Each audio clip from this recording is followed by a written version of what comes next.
President William Ruto has panicked out of tension after receiving bad news from the USA. Welcome to Kenya Lens Media, where we give you news updates as they break, and kindly if you are new here, consider subscribing. Now, the United States has ordered an immediate evacuation of its citizens from 14 countries in the Gulf, triggering fresh concern for thousands of Kenyans living and working in that region. The United States government has directed its citizens to leave 14 Middle Eastern countries immediately due to what it describes as serious safety risks as escalating military exchanges between the US and Israel forces and Iran continue to intensify across the region. The evacuation order was issued on March 3 by USA Assistant by the name Secretary for Consular Affairs Mora Namda. The directive came at the instruction of the U.S. Secretary of State Marco Rubio. Americans were urged to depart using available commercial transportation as soon as possible. The advisory covers Saudi Arabia, Iran, the United Arab Emirates, Bahrain, Egypt, Iraq, Israel, including the West Bank and Gaza, Jordan, Kuwait, Lebanon, Oman, Qatar, Syria, and Yemen. The warning cites serious safety risks linked to the ongoing conflict in the region. The announcement follows delays or the days of heavy military activity, and on the night of February 28, the United States and Israel launched coordinated strikes inside Iran. The operation was named Operation Epic Fury by the US and the Roar of the Lion by Israel. The strikes targeted multiple sites, including military infrastructure, nuclear facilities, and also political leadership locations. Among the sites hit was the Beit Robari compound in central Tehran, reported to be the office of the Iranian Supreme Leader Ayatollah Khamenei. According to reports, the strike resulted to the death of Ayatollah Khamenei and several other senior figures, and more than 200 people were reportedly killed in the initial wave of attacks. Hundreds more were injured. Iran responded with large-scale retaliation. Tehran launched hundreds of ballistic missiles and drones targeting Israel and the U.S. military installations across the Gulf. Targets included bases of facilities in the United Arab Emirates such as Qatar, Kuwait, and Bahrain. The United Arab Emirates confirmed that its air defense systems were intercepting incoming ballistic missiles.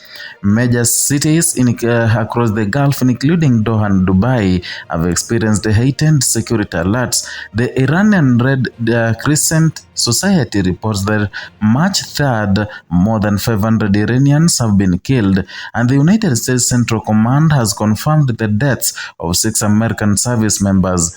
Israel authorities have reported the deaths of at least 12 people, and the situation has also affected diplomatic and media relations. Qatar publicly rejected a report published by Bloomberg claiming that Patriot interceptor missile stock had been depleted. Qatar's international media office stated that its missile inventory remains well stocked, and amid these developments, concern has grown for the foreign nationals in the region. And that concern is especially strong in Kenya, and thousands of Kenyans live and work across the Middle East. Many are employed in domestic work, construction, hospitality, aviation, and professional services. Remittances from the Gulf region form a significant part of Kenya's foreign income. As conflict spreads, families back home are watching closely, and Kenya's Ministry of Foreign Affairs has issued urgent safety advisories. Kenyans in Iran, Israel, Qatar, and United Arab Emirates, Bahrain, Kuwait, Saudi Arabia, Jordan, and Iraq have been urged to exercise extreme caution. The government has also ordered the immediate evacuation of Kenyan nationals from Israel and Iran, and Principal Secretary for Foreign Affairs Rosalind Njogu has directed all Kenyans in the region to register with nearby embassies for emergency assistance.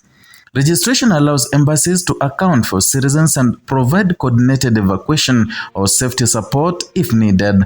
The Kenyan government has also confirmed that a missile strike occurred near the Kenyan embassy in Tel Aviv. Officials emphasized that diplomatic missions are protected under international law. The incident has heightened urgency around evacuation and safety planning. Prime Cabinet Secretary Musalia Mudavadi has called for restraint and dialogue. He has urged all parties involved to use mechanisms provided under the United Nations Charter to resolve the crisis.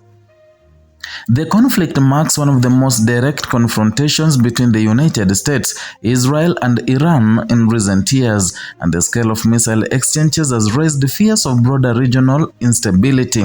Airspace disruptions, missile interceptions, and military alerts have become common across the Gulf. Commercial flights in some areas are facing delays or rerouting. Now, for Kenyans working in cities like Dubai, Doha, Riyadh, and Tel Aviv, daily life has changed quickly. Security alerts, emergency sirens, and uncertainty now define the atmosphere.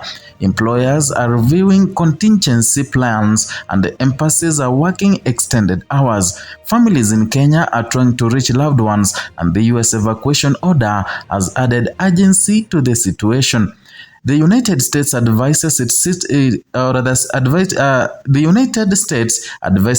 citizens to depart immediately. It signals serious risk.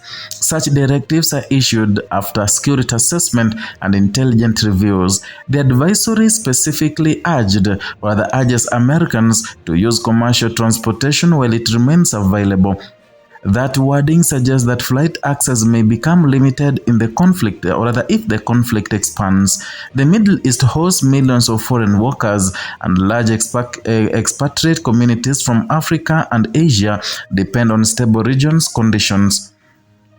Any prolonged conflict could affect employment, travel, and remittance flows, and for Kenya, remittances from the Middle East are one of the important economic pillars. Beyond economic, the concern is human, and each advisory represents families, workers, students, and professionals navigating uncertainty far from home, and governments across the world are monitoring developments closely. International aviation bodies are assessing airspace safety, and humanitarian agencies are preparing for possible displacement scenarios. As of now, fighting continues between the involved parties. Missile launches and defensive interceptions have been reported across multiple locations, and humanitarian toll is rising. Civilian casualties have been confirmed on all sides. Infrastructure damage is being assessed. Diplomatic channels remain active, though no ceasefire has been announced. Kenya's government continues to urge calm among its citizens within or rather while preparing emergency measures. Embassies advising nationals to remain indoors where necessary and follow official guidance. Communication lines between Nairobi and missions abroad remain open. The coming days will be critical. Preliminary evacuation steps are underway, and regional airspace and commercial flight operations remain under review. For now, the message from Washington is clear that Americans in 14 countries have been told to leave immediately, and for Kenyans in the same region, the concern is real. They are being urged to stay alert, register with embassies, and prepare for possible evacuation if required. In times of conflict, distance offers little comfort. Events unfolding thousands of kilometers away can quickly affect families at home, and the Middle East crisis is no longer just a regional story. It has become a global concern, and for thousands of Kenyan families tonight, it is deeply personal. As missiles across skies far from home, the safety of citizens abroad become a shared national concern, and in moments like this, vigilance, diplomacy, and unity matter more than ever. That is all for today from Kenya Lens Media. Kindly, if you are new here, consider subscribing as a way of motivating us and also helping this platform to grow.